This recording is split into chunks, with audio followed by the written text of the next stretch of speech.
इसका आकार किस प्रकार का समलंब। तो इसमें ये और ये क्या समांतर है, उन्हीं बीच की है ऊंचाई। तो समलंब चतुर्भुज का क्षेत्रफल का अपने पास सूत्र है समलंब चतुर्भुज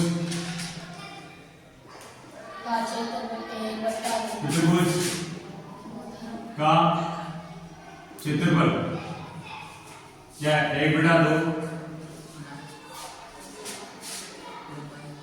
ऊंचाई इंटू समांतर भुजों का योग।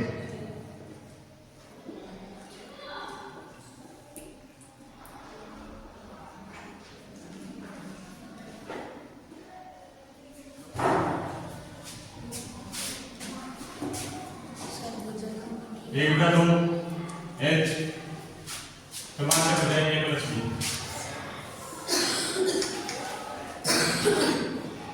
एक बटा 2 H कितना है 0.5 मीटर और 1 प्लस 1.2 मीटर। तो देखो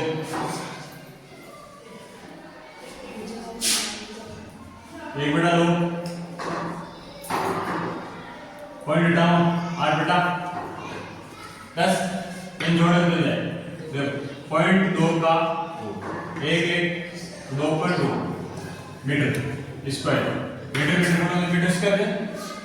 तो देखो 2 को भाग दिया 4 भाग इन गुणा मिले 8 और 8 बटा 10। तो कितना आ जाएगा 0.88 मीटर। 0.88 metre okay.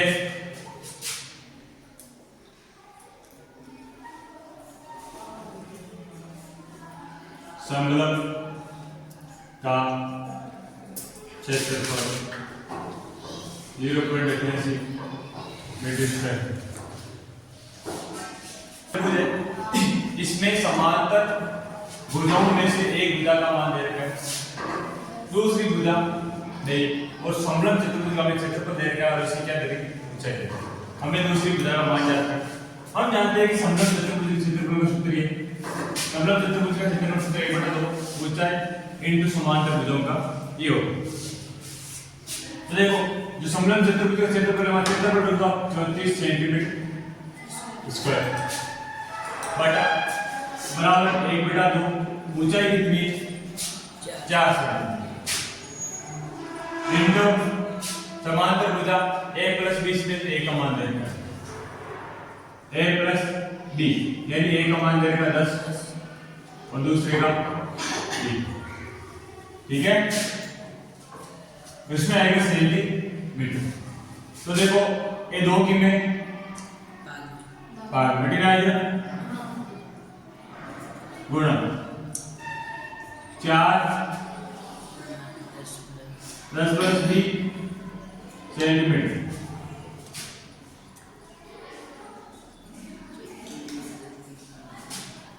चौतीस इंटू 2 बटा 4 बराबर 10 प्लस 20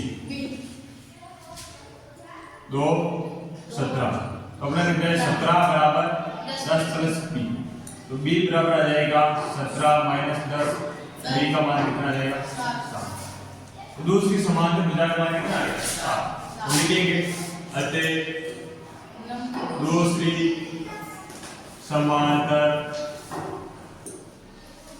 भुजा का मान कितना है 7 सेंटीमीटर। ठीक है यस तुरंत क्या करते हैं इसमें बाढ़ की लंबाई देखिए। बाढ़ की लंबाई से आप जानते हैं कि इसमें इसकी क्या दे रही है इसमें परिधि दे रही है या परिमाप कह सकते हैं। समलंब में क्या दे रखा है परिमाप। तो ये कंप्लीट इन चारों भुजाओं का योग कितना दे रखा है 120।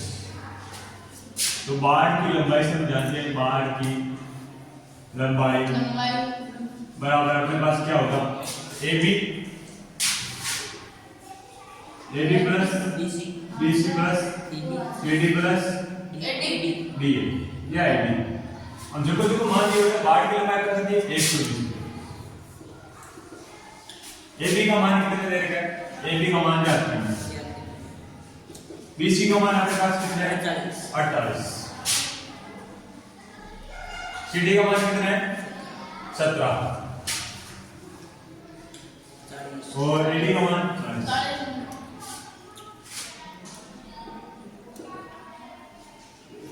तो अपने ये कितना हो गया? 88 88 7 50 105। ये भी का मान आ गया अपने पास 105। तो 105 घटा दें हम 15 मीटर। 120 माइनस 100 बराबर 15। तो यानी अपने पास ए बी का मान है 15 मीटर। तो देखो ये दोनों क्या समांतर भुज है और ये क्या है? ऊंचाई। तो अब हम इसका क्या निकाल सकते हैं? क्षेत्रफल। तो समलंब क्या कार्य करता है? समलंब का क्षेत्रफल समलंब का क्षेत्रफल। इसका सूत्र क्या है? 1/2 ऊंचाई इंटू समांतर भुजों का योग। समांतर भुजों का योग।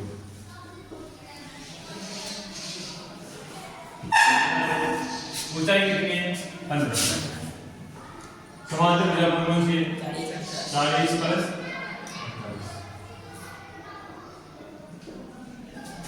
15 इंटू 88 44। तो 15 इंटू 44। और देखो 15 चौका 60 से 5 60 से 660 क्या है? मीटर। कहते हैं खेत का क्षेत्रफल कितना है?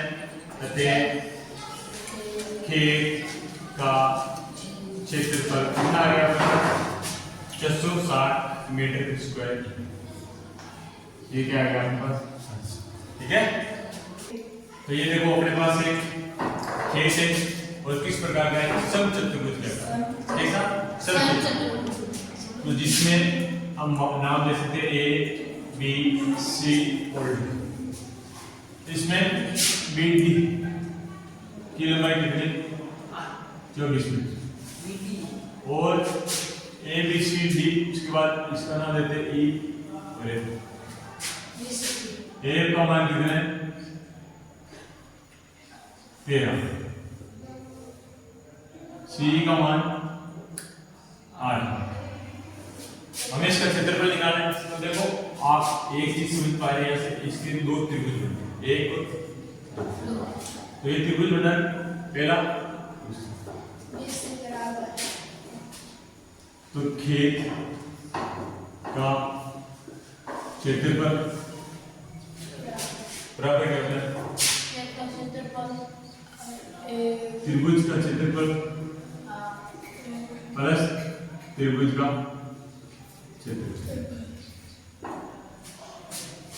पहले कौन सा त्रिभुज? त्रिभुज ए डी बी का क्षेत्रफल प्लस त्रिभुज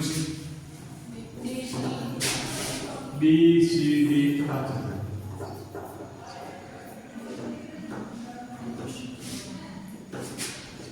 एक बटा दो आधार अपने पास क्या है?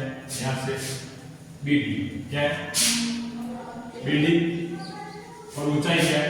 सी। अब एडी एडी भी ले रहे हैं। एडी भी देखो बी डी से आ रहा है और ये क्या है? ऊंचाई ए। अब ये दूसरा त्रिभुज ले ले इसमें जो आधार सेम है बी डी और 1/2 बी डी आधार इंटू ऊंचाई क्या है? क्या है? सी। ठीक समझ आ रहा है? ये क्या है? ऊंचाई। ये क्या है? आधार। ये ऊंचाई और आधार। आधार दोनों समान है। 1/2 आधार बीडी का मान हमारे पास कितना है? 24 और ए का मान 13 प्लस 1/2 बीडी सेम ही 24 और सी का मान 8 12 12 × 13 तो और 4 24 × 4 153 13 × प्लस 3 और 4 16 बचे 8 तो अपने पास कितना आ जाएगा 4 12 एक घंटा और एक 2 252 मीटर स्क्वायर अतः 6 का क्षेत्रफल कितना आ जाएगा अतः 6 का क्षेत्रफल 252 उसे सवाल जो तो मीटर स्क्वायर ये 14 सवाल है ठीक है इसके अंदर एक समचतुर्भुज क्या आकार रखा गया है जिसके विकर्ण समचतुर्भुज के क्षेत्रफल का अपने पास सूत्र होता है 1/2 विकर्णों का गुणनफल d1 × d2 विकर्णों का गुणनफल d1 का अपने पास मान है ऐसे 8.5 और d2 का मान है 8 तो यहां से हम निकालेंगे क्षेत्रफल 1/2 d1 का मान आ जाएगा 7.5 × d2 का मान है 12 6 बार 7.5 × 6 फिर 29 इसका दे जैसा तो 42 यानी कि अपना 450 को एक पॉइंट से मिल जाएगा तो 45 सेंटीमीटर स्क्वायर अतः सम चतुर्भुज का क्षेत्रफल कितना है 45 सेंटीमीटर स्क्वायर